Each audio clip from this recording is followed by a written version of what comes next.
Let's go to our next caller here. This is Jimmy. Hello, Jimmy. Hey, Bart, how we doing? Hey, how's it going? So this is out of Minneapolis, private game. There's no limit hold'em at our casinos here. We have a lot of limit, so we avoid those. This is from Thanksgiving night. A couple tables running. We were playing 1-3 hold'em and Omaha rounds, 1100 effective, and villain, who I think notable, is down 4K, and it's only like 11 o'clock. I think we started at about 7. So I get a couple things to say about this, Jimmy. So this is what they would call in the old internet days the HA mix. I don't know why it's HA, but this is half Omaha and half Hold'em. And normally, in my experience, these games tend to degenerate down to only PLO when people get stuck in the end. Oh, absolutely. It's we also play every round change is a bomb pot. So What kind of bomb pot? Hold'em $10 double board PLO? double board Omaha, and then I've talked them in now to single board Big O. So we switch off and you call as the dealer. Oh, that's great. Single board. I mean, if you've heard by the way, on Sunday of this week, the third man, if you're into double board PLO or you want to learn about the game, on Sunday of this week, which will be the 11th, I'll put up the video that I did with Charlie Wilmoth, who is, of course, contributor for Third Man Walking. We did a double board PLO podcast. I made graphics for it, and I'm going to put it up on Sunday. It's 2 hands. Of course, any type of split pot, bomb pot game is good. So single board Big O is great. That's a great. Oh, Bart, it's great. I think that's even better. I think that's even better than the double board games because it forces people to play hands and they've got no idea what to do. But just on the other thing that you said too, and I remember putting some Twitter, social media stuff out there. One of the best nights to play of the entire year is Thanksgiving night. Absolutely. I haven't played on Thanksgiving night in a while. Way better than Friday, but I used to always, when I lived in LA and I didn't have family near me, I used to always play on Thanksgiving night. For whatever reason, that is one of the best nights. I should have tweeted that out too. I forgot this week. So 1-3 half 1100 effective. Villain's in middle position. She opens to 15. There's no straddle on. There almost always is a straddle. I don't remember why in this particular hand there isn't a straddle, but she opens to 15. Her VPIP's very high. Okay. Player in between calls, kind of a station. So, and all these players generally, because I know most of them pretty well. This player, the villain in this hand, I know well, but haven't played a ton with. I play a little higher, and she's one of the dealers usually. So I know, but don't play a ton with. So I'm in the cutoff ace, queen of clubs. Easy 3-bet here. I go 4X, really trying one. I think the villain's calling range is, and then the middle person almost always folds to a 3-bet without something really good. He almost always folds? Yeah, if he calls in between, I play with him a ton, and I honestly sit on his left a ton and punish him. I was actually thinking about making it more in position and building a pot up more because these guys, usually players at this level, especially if it's a half game, won't fold. But okay, so you go to Correct. 60. Yeah. No, I went to 75. Oh, you went to 75. That's what I'm saying. I thought, okay. I went 5X. Okay. Sorry, I think I did say 4. I went to 75. Okay, so 75, okay. Mm-hmm. Folds around to the villain, who thinks for 20, 30 seconds, calls, hijack, folds. And we are off to a turn. Off to a flop. Pot's 165. And the flop is queen of diamonds, 8 of diamonds, 2 of clubs. Queen of diamonds, 8 of diamonds, 2 of clubs. So you've got ace, queen, your heads up. You 3-bet MP, call, 3-bet to 75, call, fold. I mean, this is great. For sure. The dream is real right now, right? You're thinking, backdoor clubs too, right? Perfect. Yep, exactly. Going to extract value. And of course, the story change, villain just fires out 5 green chips for 125 into the pot. So MP, well, this is an interesting one. We've got a lot of donk leads here. So MP donks into the 3-bet for 125 with 5 green chips. Interesting. Interesting. So, well, what I was going to say here is, again, even in a 3-bet pot, you start to think about what are the hands that get donked out into the 3-better. I mean, we don't usually see a whole lot of donking out into the 3-better and 3-bet pots, but it's usually the same types of ranges. And because you have a queen here, what I'm usually saying is that it's some sort of either top pairish or I'm finding out where I'm at bet or diamonds. You have a queen, so it's less likely that they have a queen, so I'd be very cognizant of diamonds. And going back to what I had asked the first caller too, is that, I mean, it sounds to me at this sizing, and I think most of us would probably just call here. I do wonder if there's any difference between having like ace queen here and like kings and aces and unblocking queen x.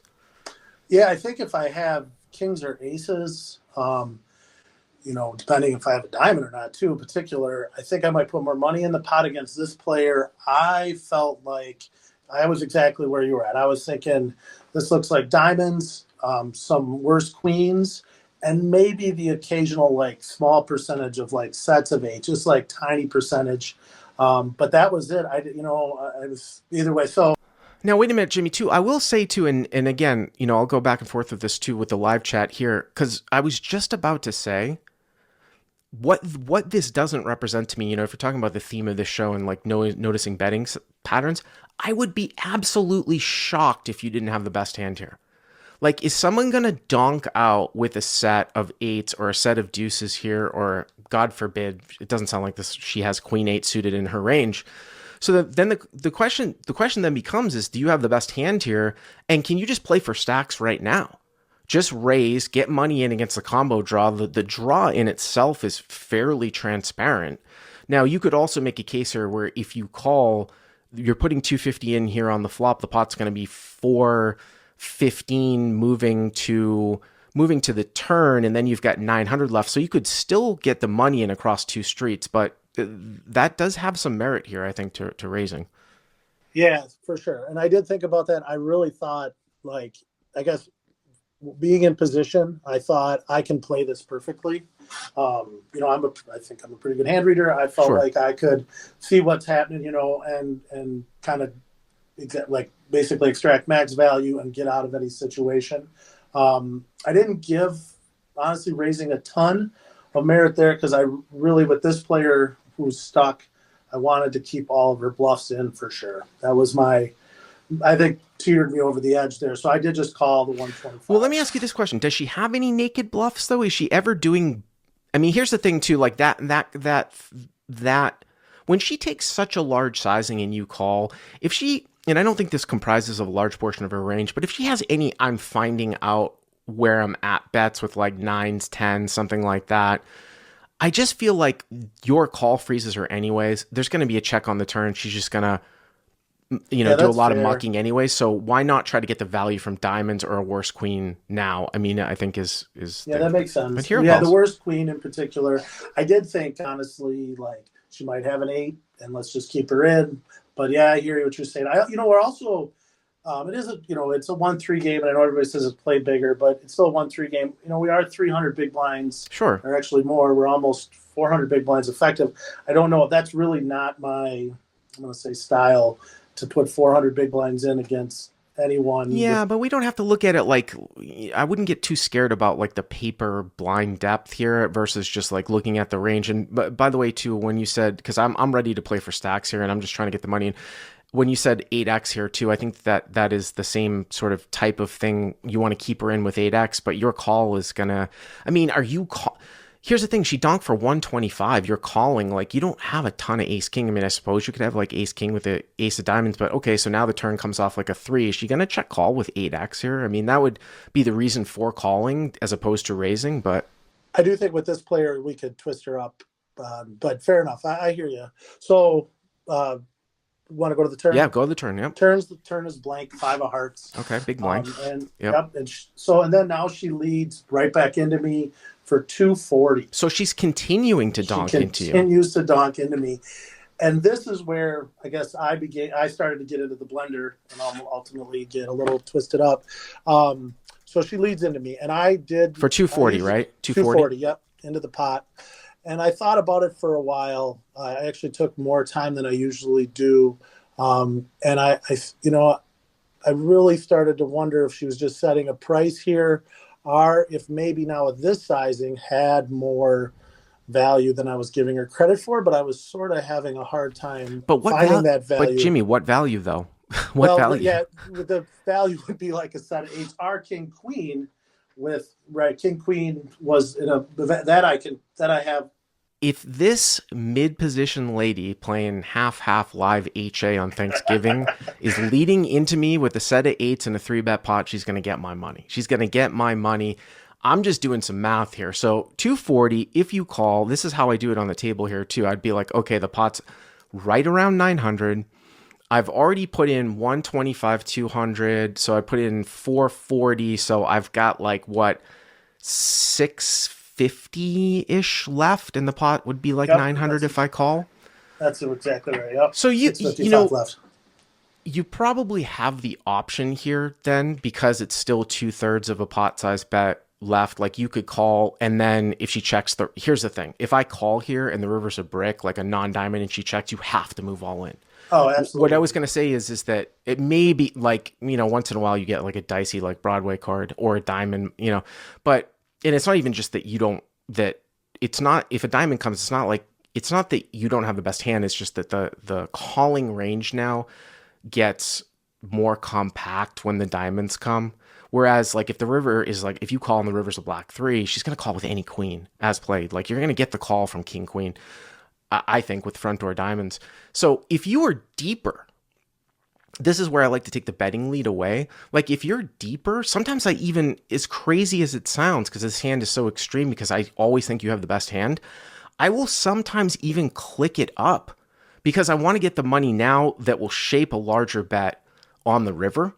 So say you had like 1,500 behind, you could click it to like 550, 600. She calls, you get more money in there.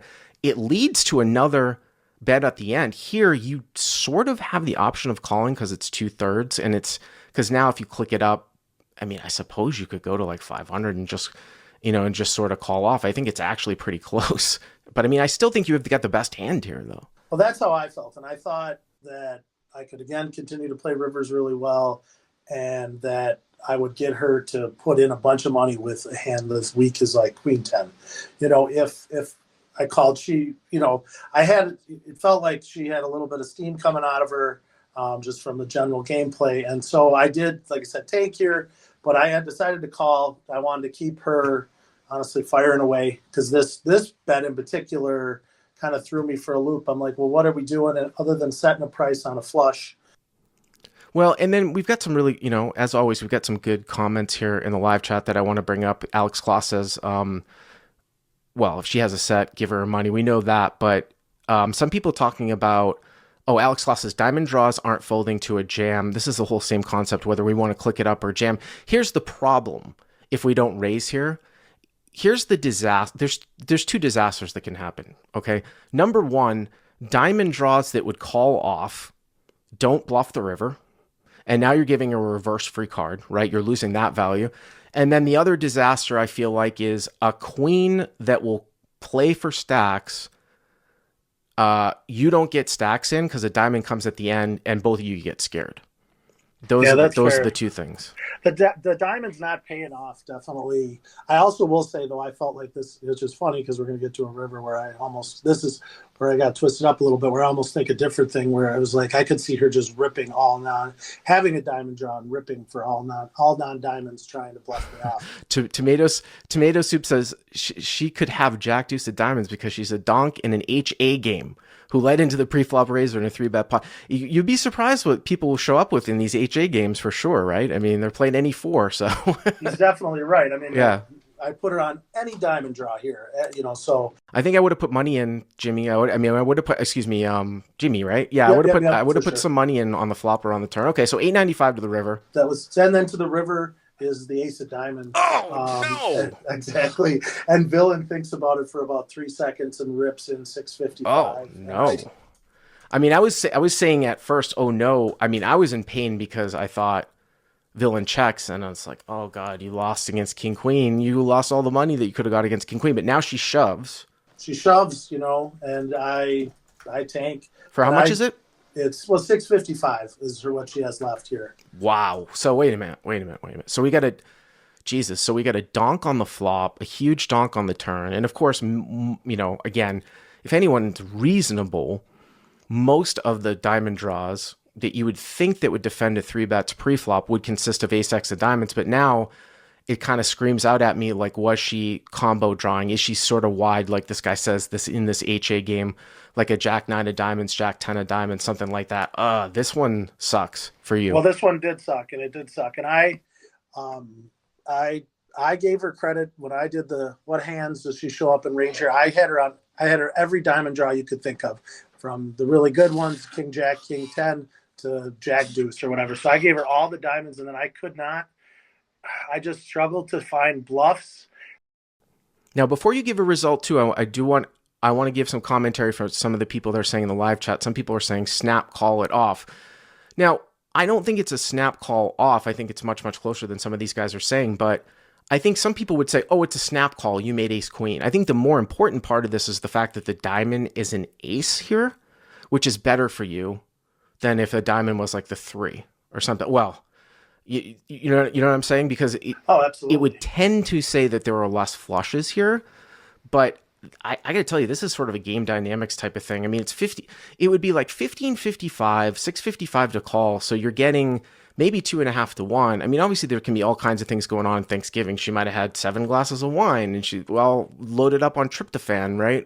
At night, but I don't know what kind of player she is, or I don't know what kind of player but I mean, the problem here is that we put her saying that we didn't think she had a set. We thought she was either donking a queen that was going to check or some sort of diamonds, Correct. That was where I got really into it. And I don't, I know, I mean, I play all live and with, but it's hard when I'm in the tank. I just think about, really the situation and what hands, how a person should react, like a reasonable player. What should they be doing here? And I couldn't come up with any bluffs other than I kind of thought maybe king, queen, king with the king of diamonds, but that just seemed like we're giving her so much credit with this line. Well, here's another thing too. So Thinking Player says if you're giving her every diamond draw, you have to give her some spaz bluffs and worse 2 pairs. But the only thing about that I would say, Thinking Player in the live chat, is that just because somebody has those hands pre-flop doesn't mean that they're going to take a wild line post. Most of these recreational players that play too wide will play too many hands, but they're not going to, it would take a real maniac to show up with air here. You know what I'm saying? I just pulled the airball bluffs out.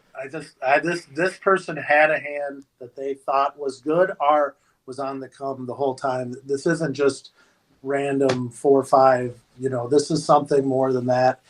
I disagree with that idea. Mm-hmm. Another hand, absolutely, this player can spaz off. But so I ended up, and I did think maybe there's a chop as I see it, but I ended up tank folding like a chump. And did you get a reveal? I did, of course, because it's Thanksgiving night. First, she flashes me the king of diamonds. Then she gets up and walks into the room, which has another game going on, and announces to the world that she just bluffed me. She had king of diamonds, king of clubs, and had me. What? Does that make king of diamonds? That's an interesting one to lie about, though. Well, I doubt the group, my friends, don't think she was lying, because there's, a dynamic where, I do pretty well in the games and I've been playing a long time. So kind of David versus Goliath or whatever, some type of thing like that. She was pretty proud of herself. And so it does make some sense to me in that once I broke it down from her perspective, is she was planning jamming the river. The ace came and she just jammed anyways. Well, sometimes, as I wrote in the live chat here, these are some situations, as one of the guys in the live chat said, where sometimes you have to sort of expand your calling range, and it's not even a spaz factor, it's clicking buttons. Like when you take from afar, when you take a look at this, king with the king of diamonds should not bluff here at the end as played, right? Because if you, really, it's just like once in a million a guy folds ace queen. they're going to put you specifically on ace queen, right? You've called across flop and turn. You have some diamonds in your hand, although it's probably it's slightly unlikely now that the ace comes and she has the king in her hand. So you'd have to be doing some suited Broadway like Jack 10, Jack 9 of diamonds. So it's not, or some sort of midish suited connectors. There aren't that many diamonds left, but it seems like king here on this run out is too in between to bluff. It just doesn't make a whole ton of sense. Now, if you were deeper somehow, it goes to check raise river theory, but this is way, way deeper. If she was from up front and you guys were deeper, king with a diamond, of course, the line is somewhat ridiculous, but it could be one of these hands that might be taken for a check raise bluff.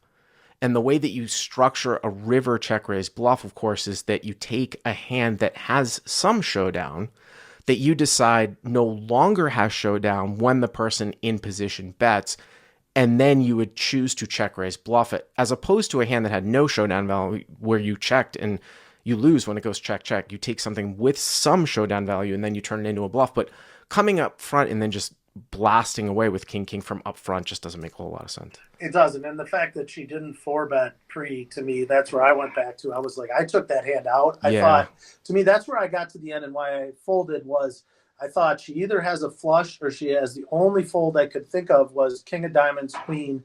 And I just couldn't believe that she sees that ace and then just rips it in. You know, I mean, she's a solid player, but that's a pretty complex play to do that quickly. The more I think about this, I don't know if I buy that story. I think you might have made a good fold here, Jimmy. The more I think, there's so many things that have to go on here. I forgot about that guy in between. Calls the king and takes this line. I think it's way, way more likely that she had the king high flush. Whether that be king 9 of diamonds, king 10 of diamonds, king jack, I think you made a good fold, Jimmy. Well, I hope you're right, Bart. I'm taking some heat with my buddies, but you know. Yeah, okay. I think it makes more sense that she had it than king, king with the king of diamonds. Agreed. Once you see the king of diamonds, there's the 3 combos you mentioned, and really, I mean, there's 2 bluffs, but again, it's really, that's quite the play if she pulled it off on me. So no, thanks for the call, Jimmy. Appreciate it. Right back at you, Bart. Thank you. All right.